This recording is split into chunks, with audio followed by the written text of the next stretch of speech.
जांभाई आपण सगळेच देतो नाही का? पण कधी असा विचार केलाय का की दुसऱ्या कुणाला तरी जांभाई देताना पाहिलं की आपल्यालाही काय येते?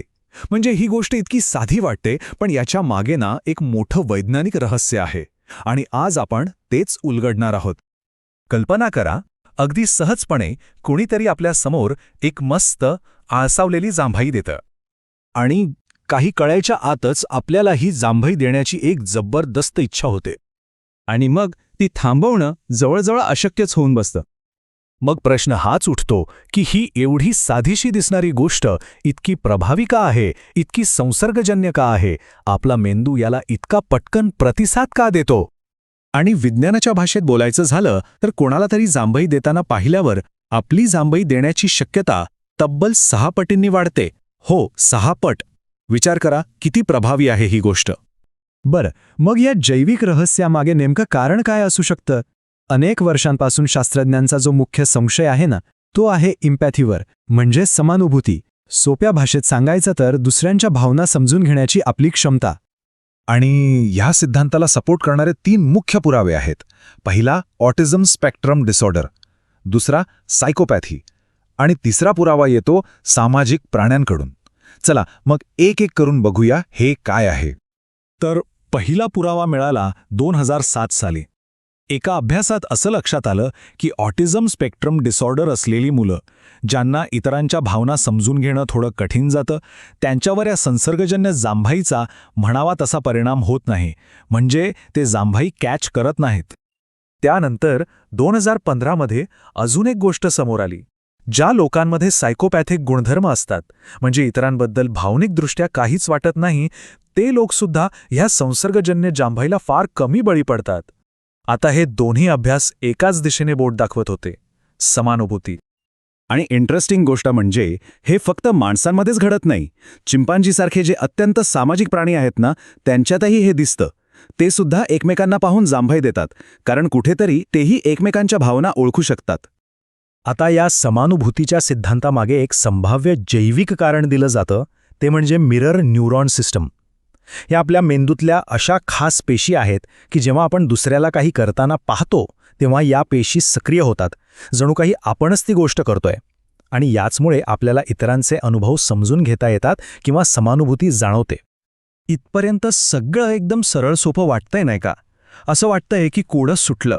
संसर्गजन्य जांभाईचा संबंध थेट समानुभूतीशी आहे. पण विज्ञानाची खरी गंमत हीच आहे की इथे गोष्टी कितीही पटल्या तरी शेवटी डेटा काय सांगतो हेच महत्त्वाचं असतं. आणि जेव्हा शास्त्रज्ञांनी या सिद्धांताला मोठ्या डेटाच्या कसोटीवर घासून पाहिलं, तेव्हा या गोष्टीत एक जबरदस्त ट्विस्ट आला. ही गोष्ट आहे 2014 सालीची. ड्यूक युनिव्हर्सिटीमध्ये खूप मोठा अभ्यास करण्यात आला. यात तब्बल 328 लोकांचा समावेश होता. आणि उद्देश एकच होता, संसर्गजन्य जांभाई मागचं खरं कारण शोधून काढणं. आणि या अभ्यासाचा जो निष्कर्ष आला तो खरंच धक्कादायक होता.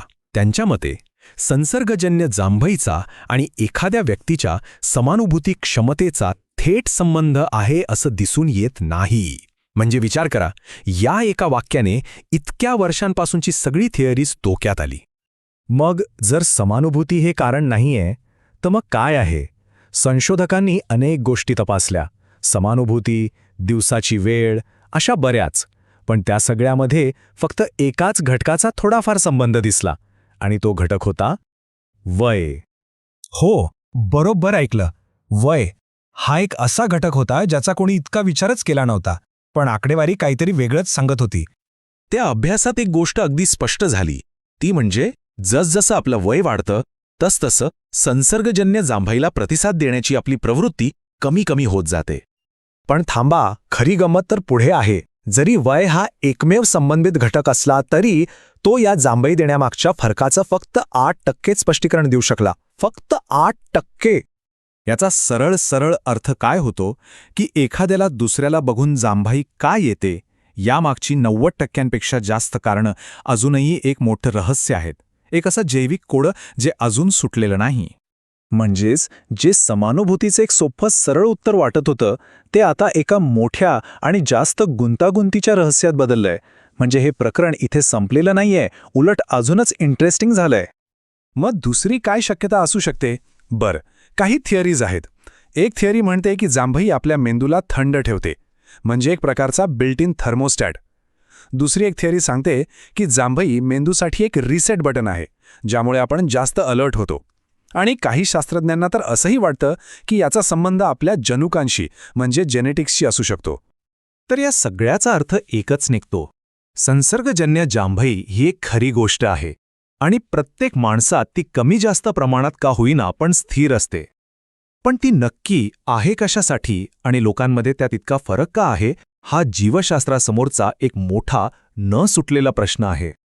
आणि शेवटी हाच प्रश्न आपल्याला विचार करायला लावतो की ही रोजच्या आयुष्यातली इतकी साधी, इतकी सामान्य वाटणारी क्रिया आपल्या जीवशास्त्राबद्दल, आपल्या मेंदूबद्दल असं नेमकं काय सांगायचा प्रयत्न करते, जे अजूनही आपल्या समजण्यापलीकडचं आहे.